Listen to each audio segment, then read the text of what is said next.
ये कहानी है एक माँ की जिसने अपने बच्चों के लिए ड्रग के नशे को अपनी जिंदगी से पूरी तरह अलग कर दी और एक नॉर्मल लाइफ जीने लगी। लेकिन उसका भयानक पास्ट उसके और उसके बच्चों के सामने आकर खड़ा ही हो गया। ऊपर से वो एक पेंट्री में कैद हो गई और उसके मासूम छोटे बच्चे बाहर अकेले रह गए।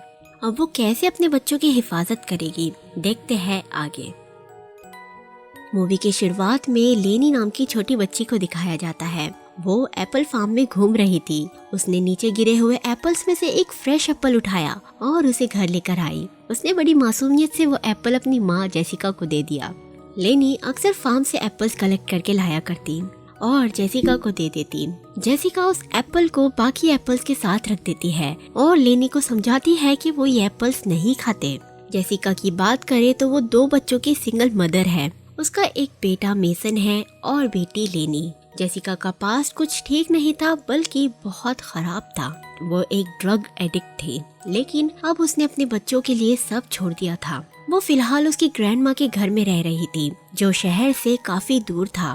वो वहाँ से शिफ्ट होने की प्लानिंग कर रही थी ताकि एक नया घर लेकर और अच्छी जॉब करके जिंदगी की नई शुरुआत कर सके। उसने सारा खाने का सामान कार में रख दिया और पेंट्री साफ करने चली गई, क्योंकि वो शहर में जा रही थी। घर काफी पुराना था और पेंट्री का दरवाजा सिर्फ बाहर से खुल सकता था। इसीलिए जेसिका एक ईंट की मदद से दरवाजे को खुला रखती है और पेंट्री साफ करने में लग जाती है। उसे पेंट्री में उसकी ग्रैंडमा की बाइबल मिली। उसने उसे अपने पास रखने का फैसला किया। इधर ईंट दरवाजे का वजन संभाल नहीं पाई और सरक गई, जिससे दरवाजा बंद हो गया और जेसिका अंदर बंद। वो अंदर की लाइट चालू करती है। उसने लेनी को आवाज दी कि बाहर से दरवाजा खोले, लेकिन उस छोटी बच्ची के नन्हे हाथों में इतनी ताकत नहीं थी कि वो दरवाजे का हैंडल पकड़कर घुमा सके। जेसिका अंदर से दरवाजा तोड़ने की कोशिश करती है, लेकिन कोई फायदा नहीं। वो बहुत मजबूत था। दरवाजे के साइड का थोड़ा हिस्सा उखड़ा हुआ था और स्क्रूज दिख रहे थे। जेसिका ने लेनी से कहा कि रेड बॉक्स में जो भी टूल उसे दिख रहे हैं वो उसे लाकर दे। लेनी उसे स्क्रू ड्राइवर लाकर देती है, लेकिन वो गलत साइज का था। जेसिका निराश होकर कुछ देर वैसे ही बैठी रही। उसे कुछ समझ नहीं आ रहा था। तभी लेनी ने उसे बताया कि उसके डैडी यानी जेसिका का एक्स बॉयफ्रेंड रॉब वहाँ आया है। रॉब उसका टूल बॉक्स लेने आया था। जेसिका के पास कोई ऑप्शन नहीं रहता और उसे रॉब से हेल्प लेनी पड़ती है। रॉब ने दरवाजा खोल दिया। रॉब भी एक ड्रग एडिक्ट है, इसीलिए जेसिका ने उसे छोड़ दिया और उसे बच्चों से भी दूर रखती थी। और फिलहाल भी वो नशे में हाई था। वो अपने साथ एक आदमी को भी लाया था, जो कि उसका फ्रेंड है सैमी। दोस्तों, सबसे बुरी बात तो ये थी कि सैमी पर चाइल्ड मोलेस्टेशन के इल्जाम थे, जो उसे देखकर लग भी रहा था कि सच ही हो गए। दूसरी तरफ रॉब चाहता था कि जेसिका फिर से पहली जैसी बन जाए, यानी ड्रग लेना शुरू कर दे और उसके पास लौट आए। उसका मानना था कि जब वो दोनों साथ में थे और ड्रग्स के नशे में धुत रहते थे, तब वो खुश थे और पावरफुल कपल थे। कमाल की सोच है। उसका कहना था कि जेसिका अब कमजोर है और किसी काम की नहीं। वो बहुत बुरी माँ है जो बच्चों के लिए पेंट्री के रूम से तक बाहर नहीं आ सकती। ये कहकर वो जेसिका को जोरदार थप्पड़ मारता है। जेसिका पुलिस को कॉल करने की कोशिश करती है, लेकिन उससे पहले ही रॉब उसका मोबाइल छीनकर उसे घसीटता हुआ ले जाता है। उसने जबरदस्ती जेसिका को फिर से पेंट्री में बंद कर दिया। इतने सब शोर से लेनी डरकर नीचे आ गई थी। जेसिका उसे फौरन रूम में जाकर मेसन के साथ अंदर से दरवाजा बंद करने के लिए कहती है। रॉब गुस्से में इतना पागल हो गया था कि वो यही नहीं रुकता। वो दरवाजे पर कीले ठोकना शुरू कर देता है। वो बाहर से पूरा दरवाजा सील कर रहा था। इसमें जेसिका का हाथ भी जख्मी हो गया था। वो दर्द के मारे तड़प रही थी, लेकिन रॉब उसकी नहीं सुनता। ऊपर से वो सैमी रॉब से कहता है कि वो बच्चों को अपने साथ उसकी जगह पर ले जाएगा। जेसिका रॉब से मिन्नतें करती है कि वो बच्चों को सैमी से दूर रखे। आफ्टर ऑल वो उसके बच्चे हैं। उसके बाद रॉब ने एक ड्रग का पैकेट को दरवाजे के नीचे से अंदर फेंका। उसने जेसिका से कहा जब तक वो फिर से ड्रग लेना शुरू नहीं कर देती, वो उसे बाहर नहीं निकालेगा। उसके बाद कई देर तक माहौल शांत था। फिर अचानक बाहर का दरवाजा बंद होने की आवाज आई। मतलब दोनों भी वहाँ से जा चुके थे। जेसिका ने टेबल नैपकिन से अपने जख्म को बांध दिया। थोड़ी देर बाद किसी के कदमों की आहट पेंट्री के नजदीक आ रही थी, पर लकीली ये तो छोटी लेनी थी। वो बड़ी मासूमियत से पूछती है, मम्मी आप पेंट्री में क्या कर रहे हो? लेनी बताती है कि दरवाजे को लकड़ी से सील कर दिया है, तो अब उसे खोल पाना ऑलमोस्ट इम्पॉसिबल था। फिलहाल के लिए जेसिका लेनी को सिर्फ इतना कह सकती थी कि वो बाहर का दरवाजा अंदर से लॉक कर दे, लेकिन वो छोटी सी बच्ची को शायद ये भी नहीं पता था कि वो कैसे करना है। लेनी को जेसिका का फोन भी कहीं नहीं मिल रहा था, मतलब रॉब उसे अपने साथ ले गया होगा। लेनी को अकेले वॉशरूम में जाने में डर लग रहा था तो वो होल्ड नहीं कर पाती और पेंट्री के दरवाजे पर पी कर देती है। लेनी ने डरते हुए अपनी मम्मी से कहा कि वो ऐसा करने के लिए उसे ना डांटे। अब काफी देर हो गई थी, लेनी को भूख भी लगी थी, लेकिन जेसिका ने तो सुबह ही सारा खाने का सामान कार में रख दिया था, जिसकी चाबी रॉब अपने साथ ले गया था। जेसिका देखती है कि पेंट्री के अंदर भी कुछ ढंग का खाने के लिए नहीं है। लकीली उसे ग्रैंडमा का बना हुआ एप्पल बटर मिल गया तो वो लेनी को खाने के लिए दे देती है और उसे कहती है कि अपने छोटे भाई मेसन को भी खिला दे। रात में बेचारी जेसिका जमीन पर लेटती है और दूसरी तरफ मासूम लेनी को अकेले सोने में डर लग रहा था, इसीलिए वो अपनी मम्मी के पास सोती है। अगली सुबह जेसिका ने फिर से लेनी और मेसन को खाने के लिए एप्पल बटर दिया। जेसिका देखती है कि उसका जख्म बहुत पिचड़ रहा था। वो लेनी को कुछ फेंच या मजबूत हथियार जैसा लाने के लिए कहती है, लेकिन वो छोटी बच्ची क्या ही समझ सकती थी। उसके हाथ जो भी चीजें आ रही थी वो उसकी मम्मी को लाकर देती। इससे जेसिका फ्रस्ट्रेट होकर उस पर चिल्ला देती है। लेनी को रोता हुआ सुनकर जेसिका उससे माफी मांगती है और उसे चुप कराती है। थोड़ी देर बाद लेनी एक स्क्रू ड्राइवर के साथ वापस आई। वो उसे बाहर मिला था। अब जेसिका को थोड़ी होप नजर आई। जेसिका ने स्क्रू ड्राइवर से जमीन में गड्ढा करना शुरू कर दिया। उसे यकीन था कि वो जमीन में खोदकर दूसरी तरफ से निकल ही जाएगी। उसका हाथ जख्मी था, फिर भी वो पूरी ताकत से कोशिश कर रही थी अपने बच्चों के लिए, लेकिन जिसका डर था वही हुआ। लेनी जेसिका को बताती है कि अंकल सैमी वापस आ गए हैं। ये सुनकर तो जेसिका के पैर के नीचे से जमीन ही निकल गई। उसने फौरन लेनी से कहा कि ऊपर जाकर अंदर से खुद को बंद कर ले और सैमी को अंदर ना आने दे। लेनी एक अच्छी बच्ची की तरह अपनी मम्मी की सारी बातें मान रही थी। सैमी पेंट्री की तरफ आया और जैसे कि जेसिका को शक था वो लेनी को ले जाने आया था। उसका मानना था कि बच्चों पर उसका कंट्रोल है क्योंकि रॉब ने उससे पैसे उधार लिए थे और उसे वापस नहीं किए। अब वो लेनी को ले जाने के लिए आगे बढ़ा। जेसिका ने उसे लालच दिया कि उसके पास ड्रग का पैकेट है जो रॉब उसके लिए छोड़ गया था। वो सैमी से डील करती है कि वो ड्रग के बदले में उसे पेंट्री से बाहर निकाले। सैमी ऐसा करने से मना कर देता है क्योंकि वो रॉब की नजरों में बुरा नहीं बनना चाहता था। जेसिका ने उसे एक बार फिर कन्विंस करने की कोशिश करी कि ड्रग के बदले में एटलीस्ट वो उसके बच्चों से दूर रहे। सैमी मान जाता है। जेसिका ने उसे झूठ कहा कि वो बहुत जख्मी है और अपनी जगह से हिल भी नहीं सकती, इसीलिए उसे ही अपना हाथ और अंदर की तरफ करना होगा। वो ऐसा ही करता है। जेसिका उसके हाथ में स्क्रू ड्राइवर घोंप देती है और मजबूती से उसका हाथ जमीन में गाड़ देती है। सैमी जोर जोर से चिल्ला रहा था और साथ ही जेसिका को गालियां भी दे रहा था। एक माँ अपने बच्चों के लिए किसी भी हद तक जा सकती है, आज जेसिका ने साबित कर दिया।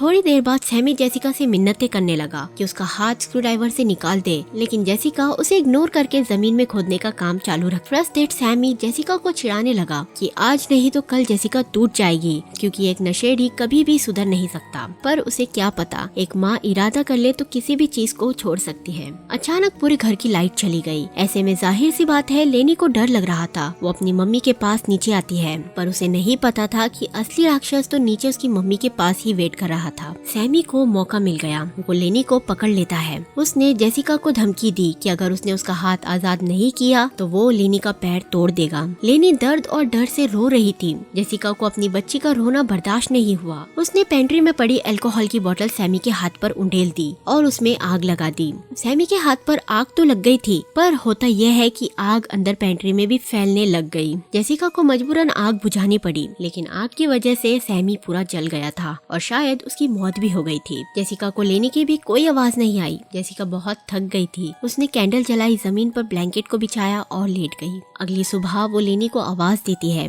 लेकिन कोई जवाब नहीं आया। अब उसकी हिम्मत पूरी तरह टूट गई थी। अब वो ड्रग लेने ही वाली थी, लेकिन उसकी नजर सामने रखी बाइबल पर पड़ी तो उसने खुद को रोका। उसने देखा कि बाइबल में पैसे रखे हुए थे। वो पेजेस पलट कर देखती है। हर पेज में पैसे थे जो बुकमार्क की तरह रखे गए थे। उसमें जेसिका की ग्रैंडमा की बेस्ट एप्पल बटर की रेसिपी थी। इससे जेसिका को बहुत अच्छा फील हुआ, लेकिन दूसरे ही पल उसे याद आया कि इससे तो उसे बाहर निकलने में कोई मदद नहीं मिलेगी। उसने गुस्से में बुक को दीवार की तरफ फेंक दिया, जिससे दीवार पर टंगा क्रॉस नीचे गिर गया। वो उसे उठाने गई तो उसे एहसास हुआ कि छत लीक हो रही है। उसने सीलिंग को चेक किया। लकीली वो इतनी मजबूत नहीं थी थी और थोड़े से जोर से टूट सकती थी। जेसिका ने पहले कंफर्म किया कि वाकई सैमी मर चुका है या नहीं। फिर उसने बिना देरी किए स्क्रू ड्राइवर निकाला और सीलिंग को तोड़ने लगी। थोड़े ही एफर्ट से सीलिंग टूट गई और ऊपर का रास्ता खुल गया। वो फौरन चढ़कर ऊपर बाहर निकली। जमीन पर एप्पल्स बिखरे हुए थे। जेसिका को सबसे पहला ख्याल अपने बच्चों का आया। वो दौड़कर बेडरूम की तरफ भागी।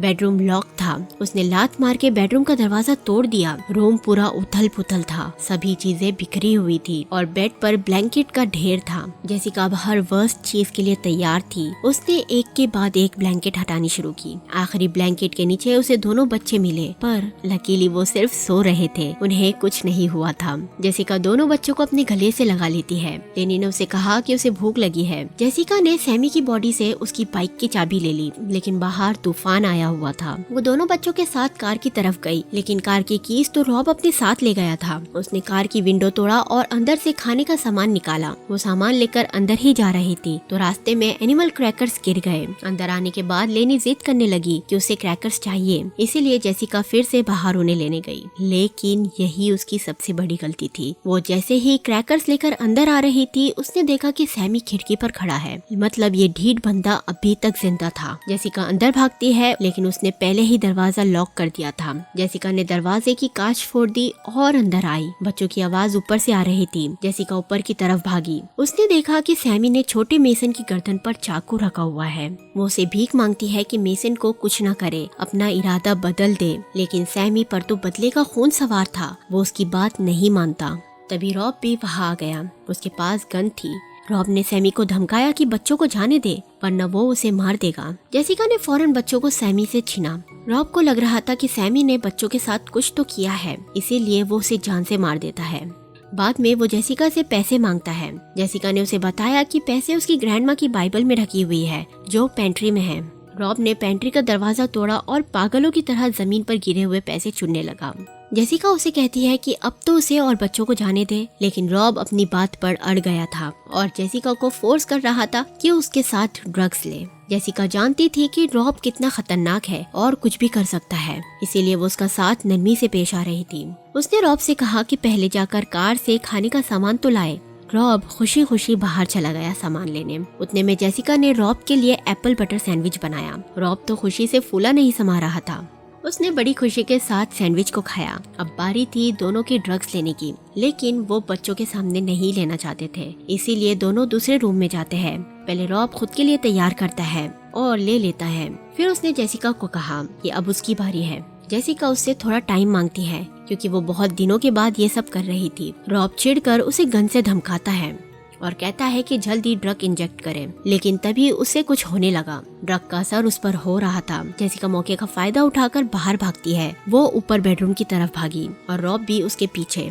जेसिका कोई रास्ता ना देखकर खिड़की से नीचे कूदने का सोचती है। तभी रॉब रूम में आ गया। वो उसे फिर से फोर्स करने लगा, लेकिन उसकी हालत और खराब हो रही थी। ऐसा इसीलिए हो रहा था क्योंकि जेसिका ने पहले ही सैंडविच में भी ड्रग मिला दी थी और रॉब ने भी अलग से एक डोज ले लिया था, तो इसीलिए उसके लिए वो ओवरडोज हो गया था। ये सुनने के बाद भी रॉब जेसिका को जान से मारने की धमकी देता है, पर उल्टा जेसिका उसे खिड़की से नीचे फेंक देती है, जिससे उसकी मौत हो गई।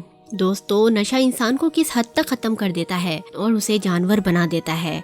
रॉब नशे में इतना डूबा हुआ था कि उसने अपने बच्चों के बारे में भी नहीं सोचा। खैर, उसका अंत हुआ और जेसिका के लिए नई शुरुआत, जो अपने बच्चों के लिए अंत तक लड़ती रही और जीत गई। मूवी के लास्ट सीन में हम जेसिका को देखते हैं जब उसकी ग्रैंड माँ के घर में बहुत खुश है। वो वहीं रहने का फैसला करती है और तो और उसने ग्रैंड माँ की सीक्रेट रेसिपी से एप्पल बटर का नया बिजनेस भी शुरू किया है, जो अच्छा भी चल रहा था। अब वो बिना डर के उसकी ग्रैंड माँ के घर अपने प्यारे बच्चों के साथ खुश रह सकती है और ये मूवी यही खत्म हो जाती है। दोस्तों, आपको ये मूवी कैसी लगी मुझे कमेंट्स करके जरूर बताएं और चैनल को सब्सक्राइब करना ना भूलिए।